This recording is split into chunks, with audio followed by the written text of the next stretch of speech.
Hello student, कैसे हैं आप सब? स्वस्थ हैं, मस्त हैं। आज मैं बेटा आपको पढ़ाने जा रही हूँ सन्निकट संख्या ज्ञात करना। मैम, सन्निकट संख्या इस तरह की तो कुछ पढ़ा नहीं, पर क्या आपने nearest टेंज, nearest hundred, nearest thousand पढ़ा है क्या? पढ़ा है ना? हंसी आ गई बेटा को देख के ना।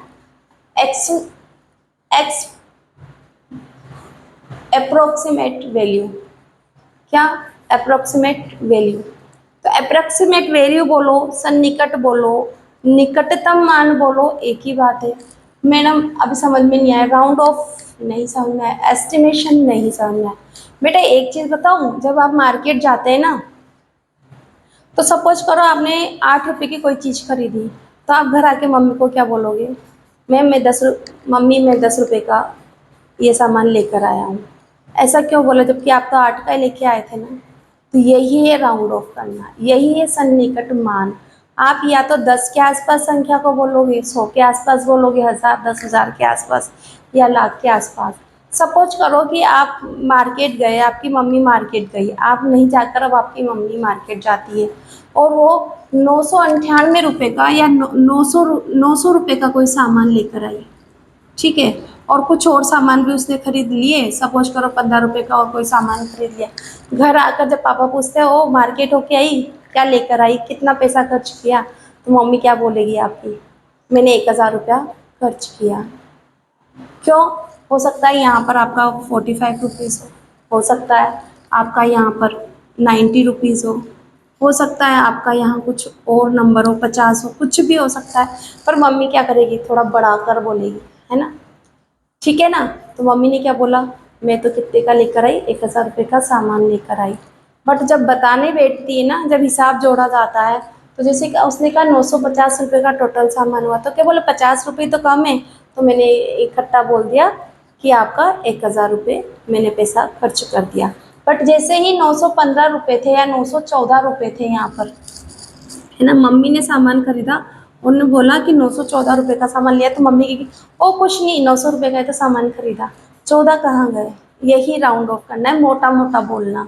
हम अपनी भाषा में बोलते हैं मोटा मोटा हिसाब जोड़ लो ना यार, कितने रुपए का खर्च हुआ है, कितने रुपए अपने खर्च हो जाएंगे, है ना? तो यही एस्टिमेशन है, यही अप्रोक्सीमेट बोलना है।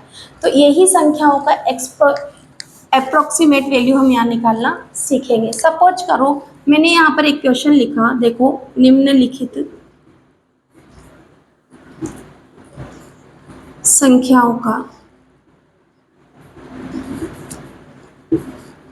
सन्निकट मान बताओ, या निकटतम मान, है ना, सन्निकट मान ज्ञात कीजिए।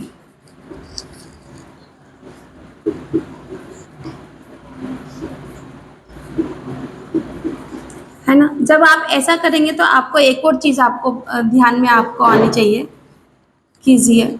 तो यहाँ पर क्या है? सन्निकट मान 10 के सन्निकट मान वो पूछेगा, या तो 10 के सन्निकट बताओ, 10 के सन्निकट,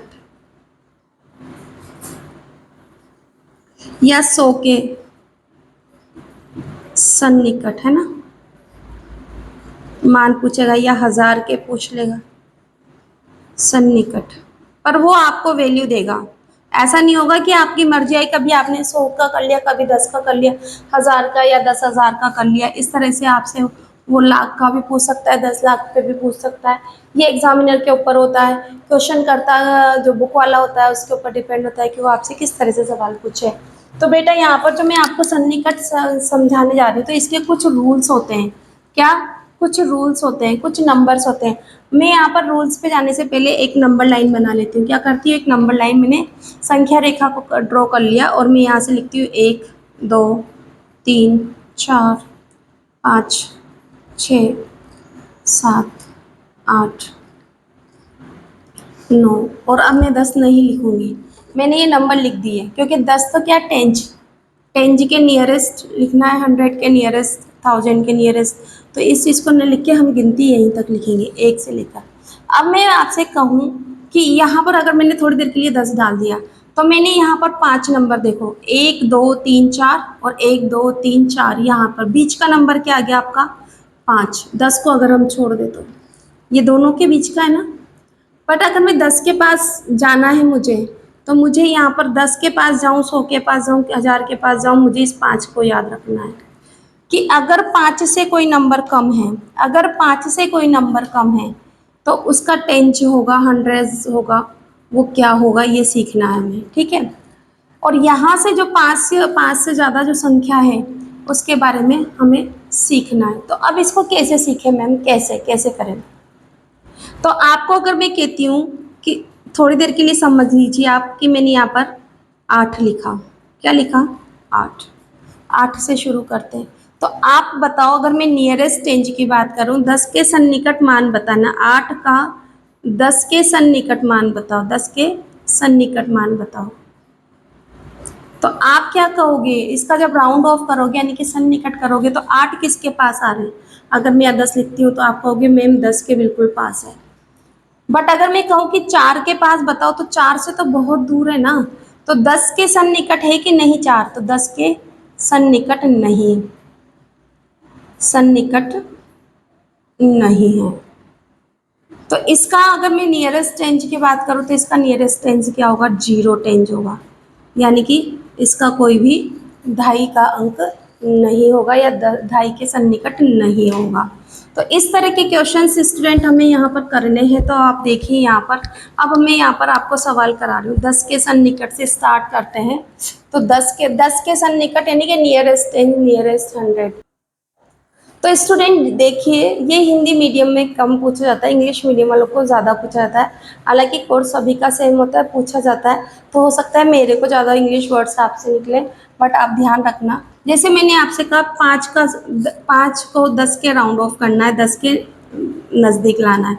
तो मैंने कहा कि 5 को आप 5 से कंपेयर करेंगे, एक 5 का मान 5 के बराबर ही है ना, तो ये 10 के सन्निकट है, 10 के सन्निकट बोलोगे।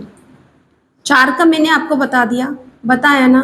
बट अगर मैंने कहा कि 7 के सन्निकट लिखो तो 10 के सन्निकट है, ठीक है। तो इस तरह से आपको बताना है। अब आपसे मैं थोड़ी सी बड़ी वैल्यू ले लेती हूँ बेटा। देखो मैंने कहा 18 किसके सन्निकट है, आपको नियरेस्ट रेंज देखना है, सबसे पास कहाँ पर है। तो 10 के सन्निकट यानी कि 10, 20, ढाई का बताना है आपको, 30, 40, 50, 60, 70, 80, 90 और 100 नहीं लेना, 100 नहीं लेना, क्योंकि ये 100 क्या, 100 का अलग मैटर होता है। तो आपको यहाँ पर तो ये 18 किसके 18 का निकटतम मान क्या होगा, का निकटतम मान बताओ, निकटतम मान, और कौन सा, ढाई के हिसाब से ना निकटतम मान बताना है।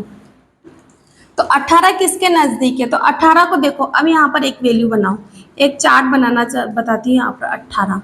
18 लिख लिया। तो 18 किस किस के बीच में आता है, आप कहेंगे मैम 10 और 20 के बीच में। टेंज तो यही है ना, ढाई का मान तो यही है, 10 और 20 के। तो किसके निकटतम है, तो 18 को, इस 8 को 5 से कंपेयर करो। 8 बड़ा है, 5 छोटा है, 8 बड़ा है, 5 छोटा है। तो आप क्या करोगे, ये आगे वाला 10 वाला अंक नहीं लोगे, पीछे वाला 10 वाला अंक लोगे, यानी कि 20 लोगे। क्या लोगे, 20। तो 18 किसका निकटतम मान क्या होगा, 20 होगा। 18 का निकटतम मान 20 होगा। आपको पूरी लाइन लिखनी होगी। अगर आपसे कहा जाए बेटा कि 22 का निकटतम मान बताओ, 22 का निकटतम किसके, ढाई के अंक के है ना, निकटतम मान। तो देखो यहाँ पर आप फिर से ये टेबल बनाओगे, 22 किस किस के बीच में आता है, 22 किस किस के बीच में, तो 22 20 और 30 के बीच में आता है। भाई ढाई तो यही होगी ना, 20 और 30 के बीच में आएगा। तो जब मैं गिनती चलूंगी तो 2 किससे, 5 से छोटे हैं, 5 बड़े हैं। तो आपको आगे वाला ढाई का अंक लेना है, यानी कि आपको 20। तो 22 का निकटतम मान क्या होगा, 20 होगा, 20 होगा। मेरी बात शायद समझ में आ रही होगी आपको। अगर नहीं समझ में आए तो आप फिर से देखना और फिर से समझने की कोशिश करना। आपको 5 का अंक दिमाग में रखकर चलना है। जब भी एक और चीज़ जो मैं यहाँ बताना भूल रही हूँ, मैं आपको बता देती हूँ। जैसे मैंने लिखा 33, मैं क्या भूल रही हूँ, मैं कुछ नहीं भूल रही, ढाई इकाई का अंक ये है और ढाई का अंक ये है। जब ढाई के मान को राउंड ऑफ करना होता है, जब ढाई का मान बताना होता है आपको, उसका निकटतम मान बनना होता है, तो इकाई के अंक को आप कंसीडर करते हैं, यानी कि इकाई के अंक को ही आप कंपेयर करेंगे, इकाई के अंक की आप तुलना करेंगे। तो आप देखो इस इकाई का अंक है ना 3, तो इस पीछे वाले तीन, तीन छोटा है, पाँच बड़ा है। तो हमने कहा कि 33 किस किस के बीच में आता है, तो 33 30 और 40 के बीच में आता है। तो अगर आप ये पीछे वाला इकाई का अंक 3 अगर छोटा है 5 से, तो आप ये आगे वाला जो दहाई का अंक है वो लेंगे, है ना, और पीछे वाला नहीं लेंगे। अगर 5 या 5 से ज़्यादा है तभी आपको पीछे वाला। बहुत से लोग ऐसे भी सिखाते हैं कि ना +1 हो जाता है ना, तो +1 कहाँ होगा, दहाई के स्थान पर होगा, क्योंकि दहाई को ही तो आप राउंड अप कर रहे हो, पीछे वाले अंक को तो आपको 0 बनाना होता है। आपको ये रूल ध्यान रखना होगा कि पीछे वाला अंक हमेशा आपको 0 बनाना है, आगे वाला अंक, तुलना तो पीछे वाले की ही करोगे, सिर्फ आगे वाले अंक को ही बदलना या नहीं बदलना होता है, वो डिपेंड करता है इस पीछे वाले अंक पर। आशा है कि आपको मेरी बात समझ में आई होगी। हो सकता है कि मैंने जो ज़रूरी बात है वो थोड़ा बोलने में लेट हो गई हो, बट उससे कोई फ़र्क नहीं पड़ता। यदि आप मेरा वीडियो पूरा देखते हैं तो आपका कॉन्सेप्ट पूरी तरह से क्लियर होगा, इसका मैं आपको आश्वासन दे रही हूँ। अब देखो मैम, आपने यहाँ तक तो हमें सिखा दिया, बट अगर हमारे पास कोई संख्या बड़ी हो, जैसे आपने कहा मैम ये है मेरे पास तो ये वाला अंक, अब मुझे 10 के सन्निकटी संख्या को करना है, तो आप सबसे पहले इस अंक में इकाई ये रहा आपका और दहाई ये रहा, तो आपको तो सिर्फ दहाई का अंक तो पीछे का, ये जो जिसको करना है वो और उसके पीछे का एक अंक आपको लेना है। ये चीज़ आपको अच्छे से ध्यान रखना होगा, क्योंकि ये बात मैं इसलिए बता रही हूँ कि जब मैं बड़ी संख्याएं बताऊंगी ना तब भी ये दिक्कत आएगी। तो आपको सिर्फ ये 35 ही लिखना है। क्या करना है, 35। 35 किस किस के बीच में आए, 30 और 40 के बीच में आए ना। पीछे वाला इकाई का अंक आपको मानना है, तो 5 के बराबर है, 5 बराबर 5 है, तो आपको ये आगे वाला दहाई का अंक नहीं लेके पीछे वाला लेना है, पीछे वाला, यानी कि 40 के सन्निकट है। अब मैं ये जो 3 आगे के जो बचे हैं उसको यहाँ लिख सकती हूँ, ये लिख सकती हूँ, हो गया ना आपका 340 और 330 के बीच में, तो आपका उत्तर क्या हो गया, आपका उत्तर हो गया 340 के सन्निकट है, या 335 का सन्निकट मान 340 होगा। उम्मीद है कि आपको समझ में आया होगा। इसके बाद और देखते हैं कि मैम चलो और बड़ी संख्याएं ले लेते हैं, हम हजारों की संख्या ले लेते हैं। चलो ये ले लिया, अब बताओ इसका, तो 10 के सन्निकट ही करना है, तो आपको तो सिर्फ इन दो अंकों से मतलब है ना, दहाई का अंक और तुलना करने के लिए 6, तो 6 किससे बड़ा है, 5 से बड़ा है, 5 से बड़ा है, तो 56 किसके बीच है, 50 और 60 के बीच में, तो आप यहाँ क्या करोगे, इसका 60, क्या करोगे 60, और ये दोनों वाले 0 0 4 आप ऐसे लिख दोगे, तो इसका निकटतम मान दहाई के अंक पर क्या होगा, ये होगा। नहीं समझ में आया तो आप यहाँ 56 लिख लो, 5 से कंपेयर करेंगे इस 6 को, है ना, तो ये 5 5 तो छोटा है और 6 बड़ा है, तो ये 50 किसके, 50 और 60 के बीच में आया, तो ये 6 है तो पीछे वाला लेंगे, आगे वाला नहीं लेंगे, या दहाई के अंक में 1 प्लस कर देंगे, जैसा आप समझे। पीछे का अंक आपको 0 बनाना होता है, और आगे का अंक जो 400 था उसको अब लिख दीजिए ना, समझ में हमको आ गया ये 400, ये 400। उम्मीद है कि मेरी बात आपको समझ में आ रही होगी। अब देखो और क्वेश्चन ले लेते हैं, जैसे कि मैम यहाँ पर 100 का हो, तो 100 के सन्निकट हो, तो भी रूल तो यही चलेगा, आपको 5 की ही तुलना करनी है।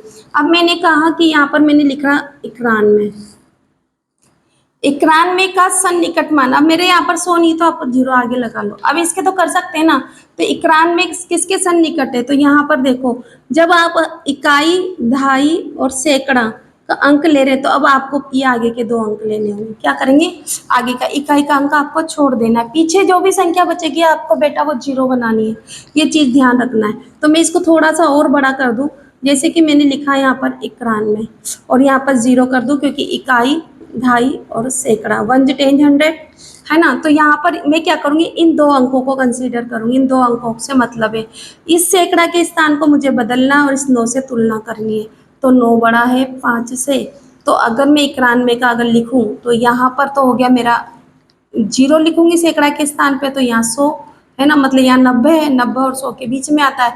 अब मुझे तो किससे मतलब है, 100 के नियरेस्ट मतलब है ना, तो ये इस वाली चीज़ को मुझे कंसीडर करना है, क्योंकि आगे तो 0 लिखा हुआ है ना, तो मुझे पीछे वाला लेना है। तो ये 91 100 के सन्निकट है, 100 के, या 91 का निकटतम मान 100 होगा, है ना, जैसा आप लिखो 100 के सन्निकट है। वीडियो बहुत लंबी हो जाएगी, इसलिए मैं थोड़ा सा ज़्यादा डीपली नहीं लिख रही हूँ। अब यहाँ पर आपको यहाँ पर लिखना है 100, 200, 300, 400, 500 इस तरह से आपको चलना है। अब मैंने यहाँ लिख ली संख्या, कोई भी संख्या ले ली मैंने, ठीक है। अब बताओ कि ये किस 100 के सन्निकट बताना है, तो इकाई, दहाई और सैकड़ा। तो मेरे को यहाँ पर क्या करना है, अब दहाई के मान को बदलना है। किसको बदलना, तो सैकड़ा के मान को, किसको, सैकड़ा के मान को, पर तुलना किससे करनी, 6 से, ठीक है। तो मैं यहाँ पर ले लेती हूँ 56, 7 बाद में लिख लेंगे अपन। 56 किसके बीच में आता है, 50 और 60 के बीच में। अब मैं इस 7 को भी लिख लूँ और मैंने यहाँ पर भी मैं इसको 0 0 बना लूँ, क्योंकि 100 के तो 500 और 600 के बीच में नंबर है, तो तुलना तो मुझे इसी की करनी है ना। तो 6 तो बड़ा है 5 से, 6 बड़ा है दहाई के मान को। मैं किसको कंसीडर करूँगी, मैं किससे तुलना करूँगी, 5 की, इस 6 से करूँगी, इससे नहीं करूँगी। ये 5 से बड़ा है तो मुझे पीछे वाला लेना है। तो 567 का निकटतम मान 600 होगा। मेरी बात समझ में आ रही है। अगर मैं अभी इसी संख्याओं को मैं यहाँ पर आपको कर देती हूँ, सपोज करो मैंने यहाँ पर कुछ हजारों की संख्या लिख देती हूँ मैं, ठीक है। अब फिर भी मुझे 100 के ही सन्निकट करना है, ठीक है। तो यहाँ पर देखो 100 इकाई, दहाई, सैकड़ा, तो मैं दहाई का अंक और सैकड़ा का अंक लूँगी, पीछे वाला अंक मुझे 0 बनाना है। तो यहाँ पर मैं इस संख्या को लिखूंगी तो ये किसके निकटतम होगा, तो आप देखो 5, 6, 7, 6, तो मैं पहले इसी की बात कर लेती हूँ। ये 70 और 80 के बीच में आता है, जैसा मैंने आपको सिखाया। तो 70, 80, यहाँ पर 6 है ना, 6 5 से बड़े हैं तो मुझे पीछे वाला लेना है। अब मुझे क्या करना है, यहाँ सैकड़े के अंक बनाना है। मेरा पीछे 7 है ना, मैं यहाँ पर अब 7 भी लिख लेती हूँ, ये यहाँ पर, तो ये पीछे 7 की जगह तो मुझे 0 ही लिखना है। 56 आगे सेम लिखना है, सेम लिख देना है। अब बताओ ये वाला आएगा कि ये वाला आएगा, तो आप कहेंगे मैम ये वाला आएगा, क्यों, क्योंकि हमें 6 से तुलना करनी है। तो मेरा 56,800 उत्तर होगा। क्या होगा, 56,800। ऐसा कैसे हुआ मैम, आगे कैसे, आगे की संख्याओं को कभी नहीं बदलते, पीछे की संख्याओं को सबको 0 बना देते हैं। अब अगर यही संख्या मैं अगर 100 1000 पे कर दूँ तो कैसा होगा, 100 की जगह मैं कर देती हूँ 1000। अब मैं कोई सा भी नंबर ले लेती हूँ, ठीक है। अब मुझे इकाई, दहाई, सैकड़ा, हजार, 10,000, ज़्यादा बड़ी वैल्यू जाएगी आपको दिक्कत हो जाएगी। इकाई, दहाई, सैकड़ा, हजार, 10,000, हजार के सन्निकट इकाई, दहाई, सैकड़ा, हजार। तो मुझे क्या करना है, हजार और सैकड़ा के 2 मान लेने। क्या लेना है यहाँ पर, 58। 58 किसके बीच में आया, 50 और 60 के बीच में। मैंने इतनी बात लिख ली। अब आगे के आप 6 लिख दो और पीछे के आप 72 लिख दो। मैंने कहा कि हमको इससे मतलब पीछे के दोनों अंक आप 0 बना दो, पीछे के दोनों अंक 0 बना दिया, 6 यहीं पर लिख दिया, आगे 6 था यहाँ 6 लिख दिया, ठीक है। सेम समझ, मेरे ख्याल से आपको अच्छे समझ में आ रहा होगा। मेरी तरफ से मैं पूरी कोशिश कर रही हूँ कि आपके लिए इजीएस्ट वे ही पढ़ाऊँ। तो यहाँ पर देखो, अब ये जो अंक है ना, ये किसके, 8 बड़ा है 5, 5 से, 5 भी होता है यहाँ, 55 भी होता तब भी हम ये लेते। 4 से कम मान होगा तो आगे वाला, 4 से ज़्यादा मान है तो पीछे वाला लेंगे। तो हमारा कितना हो गया, 66,000। दी गई संख्या 66,000 के सन्निकट है। अब मैं यहाँ पर आपको कुछ होमवर्क देती हूँ। ऐसे ही 10,000 वाला भी है, लाख वाला भी है। अगर मैं 10,000 वाला करवाना चाहूँ तो चलो 10,000 वाला भी कर लेते हैं। एक संख्या लेते हैं,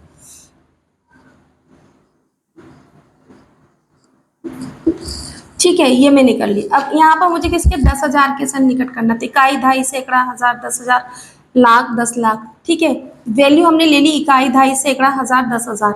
10,000 के सन्निकट ये वाली संख्या, तो मुझे 78 लेना। 10,000 और हजार, हजार और 10,000 2 अंक लेने आपको। तो यहाँ पर मैंने 78 ले लिया। 78 किसके बीच में आता है बेटा, 70 और 80 के बीच में आता है। इतनी बात, 8 बड़ा है तो पीछे वाला मान तो मुझे लेना ही है। पीछे वाला अंकित की तो तुलना करेंगे ना, 5 से बड़ा है, 5 या 5 से ज़्यादा बड़ा होगा तो पीछे वाला लेना है। अब मुझे यहाँ पर 65 लिख लो, आगे 65। पीछे के अंक पूरे 0 बनाने हैं, 9, 2, 1, तो ये तो मेरा हो गया, ठीक है। पीछे के 3 अंक 1, 2, 3, 0 लगा दे। इकाई, दहाई, सैकड़ा, हजार, 10,000, सही चल रहा है। यहाँ पर भी मैंने आगे 65 लगा दिया, यहाँ पर भी मैं 65 लगा दूँ। और यहाँ पीछे कितने अंक, 3, 1, 2, 3, 0। अब देखो, अब कौन सा है, पीछे वाला लेना है। 65,80,000 के निकटतम है। दी गई संख्या 65,80,000 के निकट है। अब हम चलते हैं कुछ क्वेश्चंस की तरफ। मैं पार्ट 2 में बेटा आपको ये सिखाऊंगी कि निकटतम संख्याओं में जो प्लस करना होता है, आपको जोड़ बाकी गुणा भाग करते हैं वो कैसे करते हैं ये सिखाऊंगी। किस तरह से निकटतम मान याद किया जाता है, राउंडिंग ऑफ भी बोला जाता है इसको। तो यहाँ पर मैं कुछ SW वाले क्वेश्चन दे रही हूँ जो आप मुझे कमेंट सेक्शन में बताओ। 9 का निकटतम 10 से कंपेयर करना है ना। यहाँ पर लेना है 905, ये 100 के सन्निकट करना है, 100 के सन्निकट बताना है आपको कि क्या आएगा, है ना।